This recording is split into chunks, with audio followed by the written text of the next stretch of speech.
Hey guys, so today we are going to be going over one of my favorite units in the game, Shenmei. And Shenmei is not one of my favorite units in the game necessarily because she's the strongest unit in the game, but rather she's probably like my original global pull. Like she wasn't like, the first pull I got in global was actually Shek, but the second major 5-star unit I got was Shenmei. And I started a little bit before the Rahu Plus the Valentine's event during its first run in Global. And Shenmei I used as my tank on the EX stage, which I could just barely complete. And I was super happy I managed to get through it with some mercs and a lot of time and effort. Of course, nowadays that EX is a joke, but Shenmei has always had a soft spot in my heart. So when she finally did get good, I decided to farm her. Now, Shenmei is not necessarily the best water unit in the game, but she is a solid option that most of you should already have at a relatively high level, as she has been farmable for a very long time.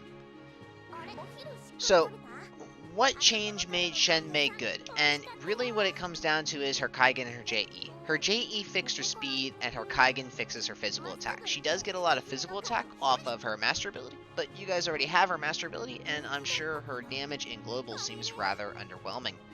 So let's take a quick look at her Kaigan. So as always, Gate 1 is for raw stats, even more important in Shenmei's case because she needs every bit of physical attack she can get. And for her Gate 2, you are looking at increasing her Pirate passive from 15 water and fire resistance and 8% agility, giving it an additional 25% physical attack.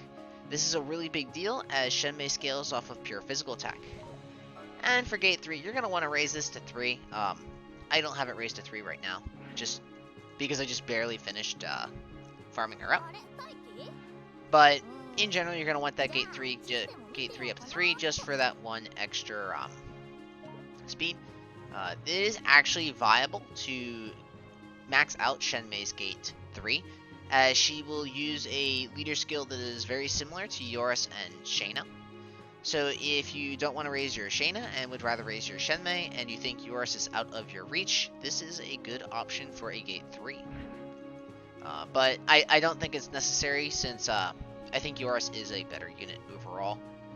Now, as for her Nensos, it was a very long time until we got any good Greed Dyke Nensos, but now that we do have them, you're going to want Kuiena's Nenso, and the reason you want that is because the base on it is physical attack, which is a big deal because it'll help her scale.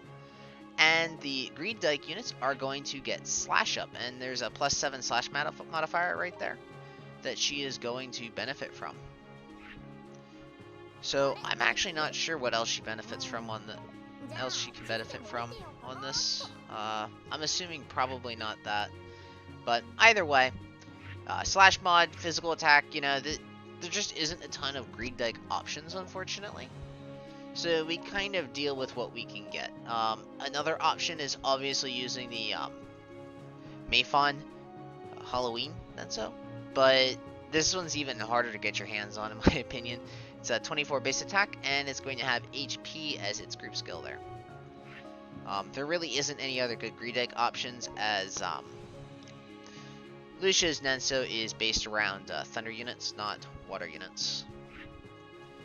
So, what about the rest of her gear? Well, you're going to want the Ocean Espada, and I think I went over this when I did Goal, but the reason that this piece of gear is so great is it's going to have a mini Tamaru on it, or rather a mini charge up, as you'd call it in Global. And it's a 100% physical attack charge up that is actually a ranged attack that does some decent damage, so very nice weapon indeed. As for her armor, you're going to probably want regen on her. Regen is clearly going to be her best option. Now, there are some other options available. So this is the VCR from Kuiena's Nenso, and it gives 10 slash modifier. However, you do have to remember that the majority of skills in Shenmei's kit aren't actually slash skills, they're typeless. So, while this might help her normal attack, it's not really going to help her entire kit. Now, the 650 base HP is definitely nice, but you do lose access to that regen. The reason that Ultima's Scarf is such a good option is obviously because it has 10% regen instead of the 8% from the regen armor. but you do lose out on some of that jewel gain, if you even use the jewel gain, because you're likely going to run a jewel gain item on your third slot. Now, Shenmei without a speed item is feeling kind of slow, around 140 speed, so I do suggest running a speed item on her. Or maybe the raid pouch, because if you get a ton of jewels, then who really cares about speed anyways? But if you want to go for raw damage, the water ring is a good option. Shenmei's kit is water-based, as she is a water pirate, which is rather convenient for her. So the water ring is going to probably be her best damage option, giving her 20 fire exploit and 5 water damage. Other options might include, like I said before, the raid pouch. All that extra jewel gain is going to make running Shenmei significantly easier. The raid pouch just makes every unit that you run it on feel better, but you do lose out on that speed. And here is another piece of collab gear. Now this is a free piece of collab gear, and it's a rather interesting one. It's going to give you 7 speed and 7 water modifier, which is actually pretty good. This is Alto's gear. The one stipulation is you do lose out on the jewel gain on this, which is kind of unfortunate, but you kind of get like a good speed and damage gear.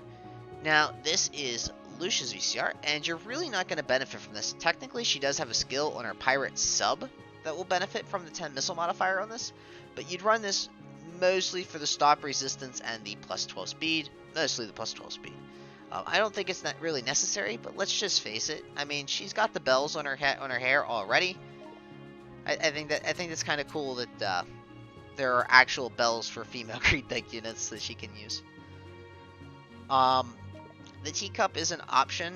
It's 7 speed, 5 slash modifier, and 7 giant modifier. This is a good raid item, but I wouldn't really suggest it for normal use, as once again, most of her skills are not based around slash.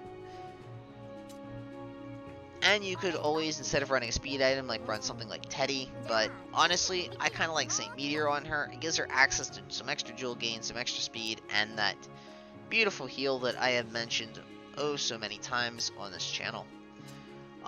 There really aren't too many other options I can think of that I think she's going to excel with super well. So we will leave it at that. So, what is her loadout? So, this isn't right. Why? Well, I guess her sub doesn't really matter that much. In all honesty, her sub doesn't matter that much. I have our pirate sub at level 1 because I probably never bothered to level it. I wouldn't suggest actually even maxing this because you really don't want her using all these skills. She does have access to the assassin sub and the crafter sub for what it's worth. Maybe one day she'll get cannoneer. What's it called? Mechanic. I can't even remember for some reason. It was a long day at work today. But anyways, when she gets an upgrade to her crafter, it'll definitely look better on her sub than her current sub. You're definitely going to want to run her as a main pirate, though. Although I suppose there might be niche circumstances where you might want to run her as an assassin, but probably not. As for your reactive, both the assassin reactive and the pirate reactive are good options, and it really just depends on the map. So, her upgraded JE reactive is going to do a counter. Let me actually pull it up here because I don't have it up for some reason. So her counter from her new JE is going to actually be a small AoE that kind of goes out in a triangle in front of her. So it will hit one space in front of her, and then another space away it's going to hit 3 spaces across. So it should look like a triangle. And it's going to give minus 10 slash resistance, which is stackable up to 3 times. Now this is actually a really big deal because there are a lot of situations where you can abuse the slash resistance debuff stack on bosses to output some pretty crazy numbers. Slash res down is not necessarily a common status, so having it on hand is definitely handy. And the fact that her counter isn't AoE obviously makes it a little bit better than it was before, where it was single target. You can also run the assassin reactive, because that gives you, I think, a 40% chance when you get hit to give you like count up plus 40 or something like that.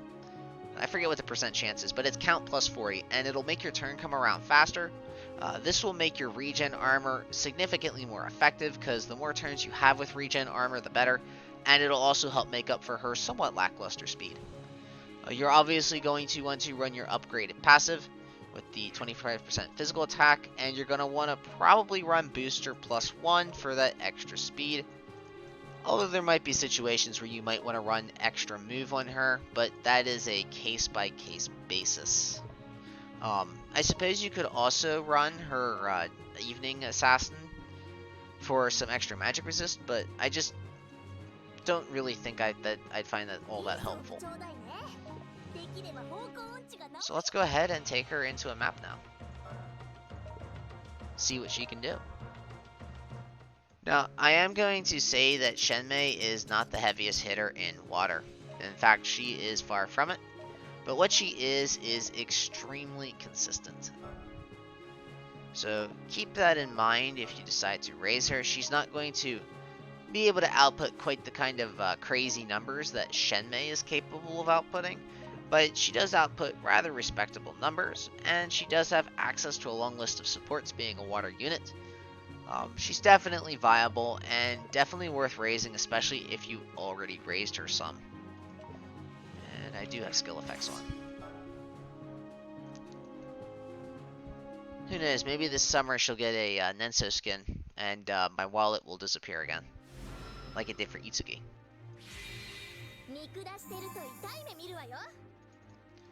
So let's go ahead and quick collect some jewels.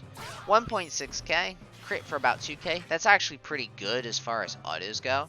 On neutral enemies, you can't ask for all that much more. Since she scales off pure physical attack, her autos are going to do some pretty decent damage. Right. So, she does have access to this mini charge up here. It's unfortunately not as powerful as like Goal's charge up. But as you can see, it does about 3,000 damage on fire enemies, and it can hit for 3 spaces away, and I'll show that off in just a second. The one thing you are going to notice is that there is an additional water move here, and this is actually the same attack as Goal's Dark Attack, and the rest of the attacks in here are pretty much the same. There isn't a whole lot that's different about the kit itself. It's just a little more powerful than it was before.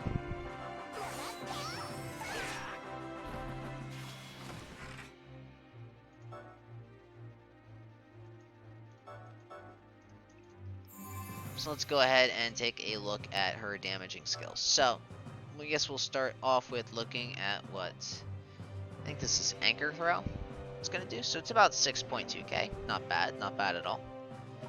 And the AoE is going to be hitting for about 6.5k. That's actually not a bad AoE either. I mean, it's far from like super stellar, but it's definitely not awful.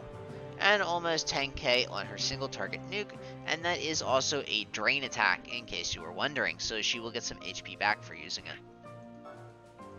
And you could always just cast your attack again, but why would you do that, you know? Do not forget that pirates also have access to ATP that lets them get around the map a little bit easier. I mean, it's mostly jewel neutral. You get a couple of jewels out of it, but it does get you around the map faster, and that's super helpful for pirates as they do not have the best mobility in the game. So I guess we'll just go over here and use this attack real quick.